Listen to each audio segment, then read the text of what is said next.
Samuel Adams. Savor the flavor responsibly.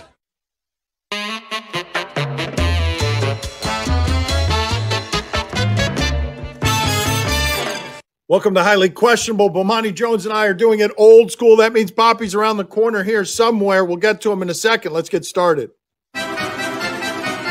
Did Kevin Cash blow it by pulling Blake Snell too early?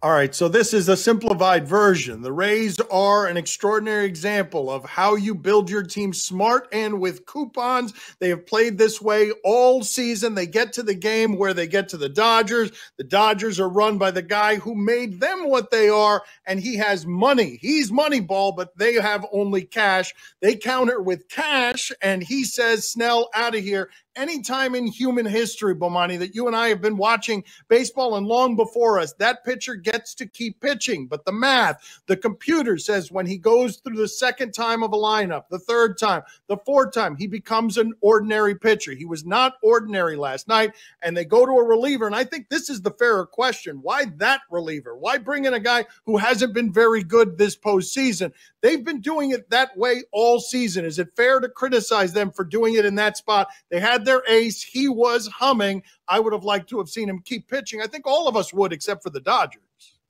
Yeah, like to me in this particular case, it's less about the idea of taking Snell out than the application of taking Snell out and bringing, what's his name, Anderson into the game. What was it, 6 straight games that he had given up a run, and this is the guy that you bring in with your season on the line? That seems to be a bit odd. But, dude, this is the thing about it with the dorks taking over. The dorks don't appreciate hero narrative. They do not appreciate the idea of a pitcher as great as Blake Snell has been, being able to dial something up on this one day. And I don't blame them for it, right? Because it isn't really the most logical thing in the world. But everything that we know and that we've grown up with on the baseball postseason is all about that hero stuff. It's about dudes coming back on 3 days rest, maybe 2 days rest, coming back the night after they pitch to try to hold it down for game 7. Like, that's what we think of the baseball playoffs. And we look at a starting pitcher in particular, the one guy that we think of on a baseball team as you can carry your team. The Rays don't think like that. Like, they're not subscribing to that sort of thing. And so what winds up happening is in a time where as fans, you want to see that guy just stay out there as long as he can. The Rays are looking at it like, this isn't going to go well, so why would we wait until it doesn't go well to take him out of the game? They just put somebody in who, well, it isn't going well with him from the second he walks out on the mound. Let me ask you this question, Bomani, because you've got a couple of degrees in economics. It seemed like people were rooting against the computers. They're rooting against the math. What is the nature of our discomfort that makes us dislike the people who are doing it by the mathematical, scientific, the book, and they're losing to the humans? The human side was Clayton Kershaw. The human side turned the Dodgers into something that was being rooted for, even though this team represents the model on efficient value and how you do it the smart way. Yeah, because people aren't good at math. And let's be honest about this, too. The smart guys have not made baseball more entertaining. It hasn't made baseball more fun. Like, it can be more efficient all you want, but I think, A, people don't like math, and the people that don't like math and aren't good at math have a tendency to resent the people who are, on top of the fact that, as usual, math is making things more boring. How about this, Bomani? Because it's not just with the pitching changes. It's not just necessitating rules where you're only allowed to bring a pitcher in and now he has to face 3 guys. It's all these shifts that all of us hate, that the baseball that goes up the middle off a bat used to be a hit and now it's never a hit because they're playing percentages, and it's the home runs and the strikeout. The math has corrupted. I don't know how much more boring it evolves from this now that the smart guys have taken over and basically contaminated everything that passes for entertainment and fun. Yeah, let me ask you this question about the shift. If they were doing the shift in the 1920s and 30s and 40s, like you saw some, like it's the Ted Williams shift, right? But if that was happening across the board, would baseball have gotten to be as popular as it was if that happened? Because I don't think I'd want to watch those games. Well, how many random great moments? Edgar Renteria's Game 7 hit up the middle is now a ground ball to your second baseman. We got to come up with whole new names for these dudes. Also, like the shortstop, stop between what? You don't be stopping. Yeah. You're going all over the place. Yeah, center field stop. He's the stop before center field. We could crunch numbers and do nuance, but my father here has been calling Clayton Kershaw a choker for a long time, coughing on the air in the way that's uncomfortable and cruel. My father had to eat some words here, no? I would like to take this time to congratulate Clayton Kershaw. Congratulations that it was in a Game 7, Clayton, because if there was a Game 7, you would have got a little tickle in back of your throat. Yeah, here we go. Again, in the sixth inning of Game 7.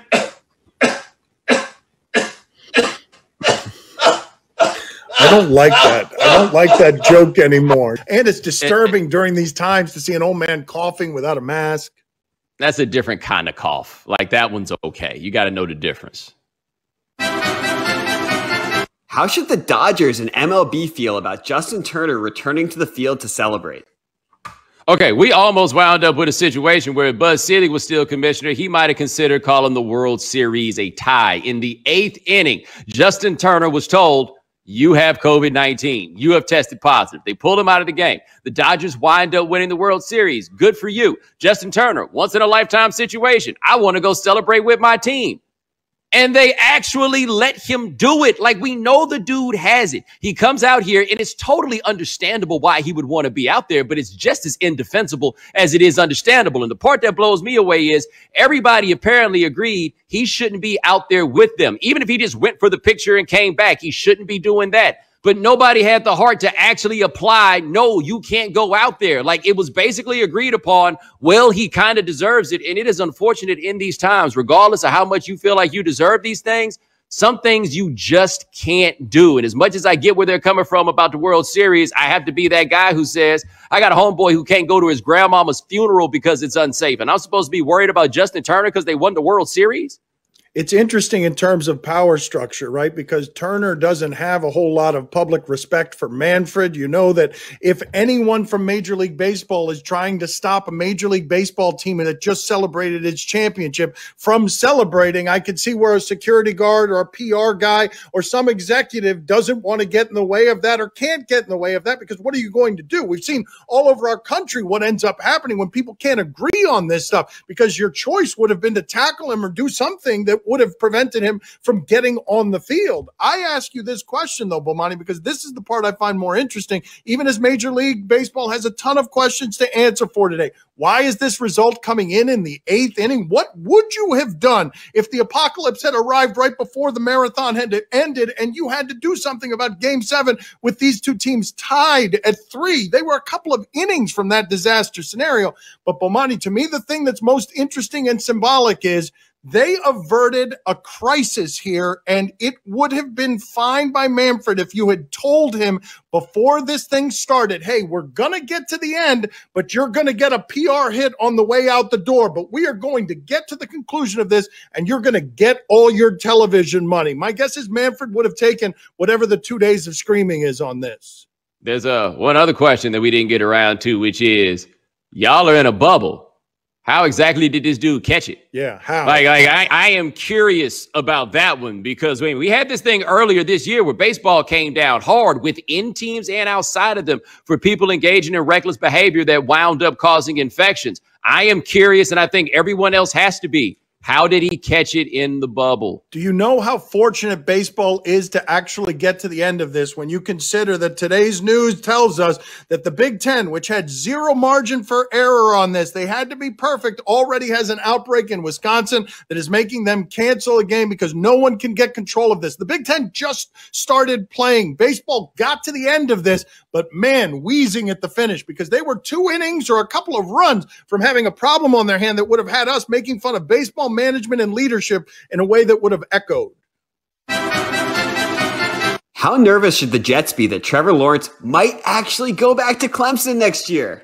I mean, they should be scared, right? Because it appears that this is the most purposeful and obvious tank job that we have in the entire sport, a sport that includes a team like the Jacksonville Jags that traded everyone this offseason. I'm more interested, actually, Bomani, in all of the lack of freedom in the structure of the salary cap, because that's what they need to do to take care of their business, fixing costs on quarterbacks that are coming into the draft, and the draft itself, which is inherently a silly thing, but also helps them keep order in that sport. I wish Trevor Lawrence would take all of this power that he has, this real power that he has, even with those constrictions, and applied it with his freedom to actually getting wherever it is that he wants to get, however it is that he wants to get there. He has that power. I hope that he uses it. The Jets obviously don't. Yeah, well, let's get this straight, man. He ain't going back to Clemson. Now, I admit, I don't know so much about Trevor Lawrence. I only really know what I've seen from him on the football field, but nothing that I've seen indicates that he is the dumbest person on earth, because only the dumbest person on earth would go back to Clemson under the circumstances that he's under. Now, you make this argument about the Jets, as other people have, that maybe he doesn't want to go to the Jets, but he pull a Eli Manning. He's not Eli Manning, though. He's John Elway. And yes, he will pull the John Elway if it comes down to it. If the right agent gets him and is like, nah, dog, we ain't going there. And I'm here for it. Like, they decide where you're going to go. You get to decide whether or not you actually want to do it. It's a fair deal. If you are okay with the idea of a draft, then you're okay with somebody being like, nah, I'd rather not play than do that. And that's what I think is ultimately going to happen. But if Dabo Swinney were to allow him to come back to school, that would be malpractice. Dean Smith went and told Michael Jordan, you're not coming back to school. If you can tell that to Michael Jordan, then somebody can tell that to Trevor Lawrence, especially when you got another quarterback coming, the big Polynesian dude from California. Forgive me, I can't remember how to say his name. Clemson don't need Trevor Lawrence like that, and Trevor Lawrence sure as hell don't need Clemson. Bomani, Dabo's good at keeping them in school, though. There are a lot of guys on that roster, and there have been a lot of guys over the last couple of years at Clemson who look like they can be pros and end up coming back. They still got – how long's Etienne been in college? How long has he been in Clemson? Yeah. He's been there about a decade. I'm just here to tell you, that young man that they got as backup quarterback this year, he didn't come there because he thought Trevor Lawrence was going to be there for 2 years. Coming up next on my son Stevie's show. Ring, ring. Oh, really? Ring. There's a phone right behind him. Oh, Fred Hoiber. It's Fred Hoiber. It's Fred Hoiber. Do you question if this father or this son learned a more valuable lesson? All right, now, an interesting difference between me and my buddy Dan that some of you might find to be surprising is that I love children. I like to make them smile and pick them up and hug them and all those kinds of things like that. And Dan likes to antagonize children. I'm not that tight. Keep that in mind as you watch our reactions to this video. Let me see. Do it again. No. Look at that. Oh, wow. That is good antagonization right there. Quality antagonization. It might be a goaltend, but it's again. Oh, that might have been a foul. Yeah, see? I like the spirit on this kid, though.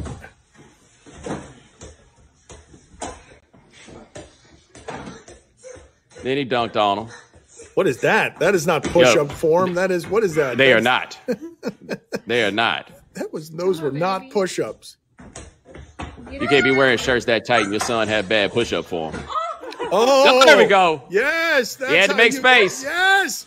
That is a good move, my little fella right there. That's exactly how you take down Dad. Bomani, yes, that right there is two things we've always enjoyed on this show. First, well, I shouldn't say we. The junk shots are a personal favorite of mine, but also we love asking the athletes, when was the time that Dad stopped playing with you because you started beating him? That kid got a young start on beating up Poppy. Yeah, because, you know, I'm not big on these junk shots, but the more and more I watch this video, the more I realize why that man was doing that. What do you think the inseam is on them jeans? 28? You think it's maybe a 30? You know what I'm saying? Like, that dude has never blocked a shot in his life. He's never had the joy. And so now he's got this kid there, and he wants to live out his dreams on the kid, which made me okay with the little homie clearing out space. And you know that dude must be tripping, because I personally would like to think that my queen would not put this on the internet to embarrass me, right? Somebody made the decision to publish that, and that's what lets me know that dude been antagonizing a little man for far too long. And that is exactly what little homie was doing. Yeah, man. He's just like, yo, I got, like, sometimes you do have to clear out space. I've never had to clear out space like that. But I remember, I take great joy in remembering this one time I got so tired of this dude that I gave him that up fake and then put that shoulder right there under his chin. I wanted to make him bite his tongue. That shoulder, yeah, the shoulder wouldn't have done that little homie any good there. He needed to go with what he went with. Somebody's feeling left out, Bomani. Generally, when there are junk shots, this is something that I have shared with my father over the years on television and off. It is a family tradition passed down over the years, our family enjoying the junk shots. What does my father have to say? Ring, ring, ring. Oh, really? Ring. There's a phone right behind him. Oh, Fred Hoiber. It's Fred Hoiber. It's Fred Hoiber. Yeah, what's going on, Fred? What? That wasn't an offensive foul. That kid travel. That kid travel, eh? You sure? He did travel. Hey, Fred, maybe you should worry more about Nebraska, coaching Nebraska. You know what I mean? Take care, Fred. Have a good day. What kind of phone is that? What is that? What is it? That wasn't a banana. And it's funny. He's talking about the travel and not the obvious flagrant 2. By Samuel Adams. From Boston with love. Savor the flavor responsibly. Part of Happy Hour. Streaming online, the 21st in Prime podcast. All right, so Deion Sanders caught up to talk to Bo Jackson. Bo Jackson, who has fewer rushing touchdowns in the NFL than Ryan Fitzpatrick. I'm just going to keep saying that over and over to shock people who haven't heard it before. Let's check in with what Deion is saying and what Bo Jackson are saying about how Bo would look in today's NFL. When the last time you watched a baseball game and saw a baseball game to where everybody's doing the basics? When was the last time you saw a hit and run? Right. Everybody's swinging for the fence now. You either hit it out the park or strike out. That's right. Either hit it out the park or strike out. Nobody practice base stealing. Nobody practice hit and runs. Nobody practice hitting the cutoff man and so forth and so on. And in football, I'll say the same thing. Nobody wrap up and tackle no more.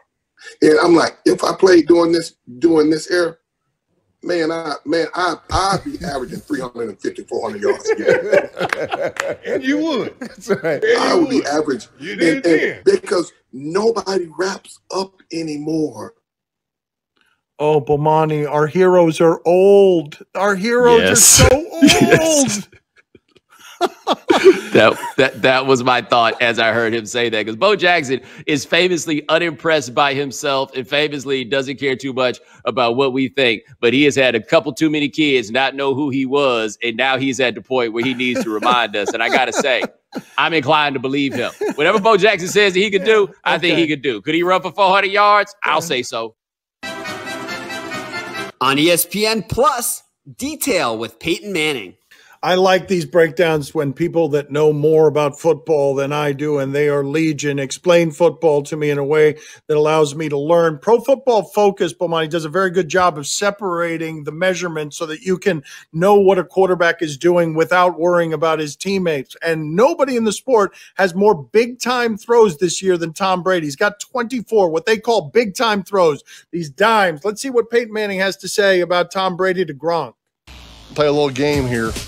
Do you think Tom was throwing to Gronk? Do you think he was? Okay. Troy Aikman thought he was, thought it was one of the best throws he made all game. I'm not so sure. I'm going to just go out on a limb and say he's coming out here to Evans, right? He wants to throw the hitch to Evans. He knows these corners are squatting. He's like, I am not going to throw a pick six on a hitch route, right? So I'm kind of unsure. Okay, Evans, if you don't get the hitch route, he's going to turn up and scramble on kind of the go route. I'm going to throw kind of a high ball to Evans that's going to be Evans's ball or nobody else's. Oh, but guess who runs right underneath it is Gronk. Now, will we get Tom to admit who he was throwing to? I don't think so. He wouldn't admit that he didn't know it was fourth down. There's no way he's going to admit that he wasn't going to Gronk. I wish they would admit this, Bomani. That is great, because there are any number of times during a game that I actually wonder, was that quarterback throwing to that guy? I'm not totally sure. Yeah, I have not watched this show, but I feel like this particular episode, if nothing else, should not be called Detail. It should be called Yeah But with Peyton Manning, because I feel like there's going to be a whole lot of plays, and the little bitty hater that resides inside him is going to look at him and be like, yeah, but. Yes. Thank you for watching. We're all done here. If you want more Bomani Jones, and why would you not? The Right Time with Bomani Jones.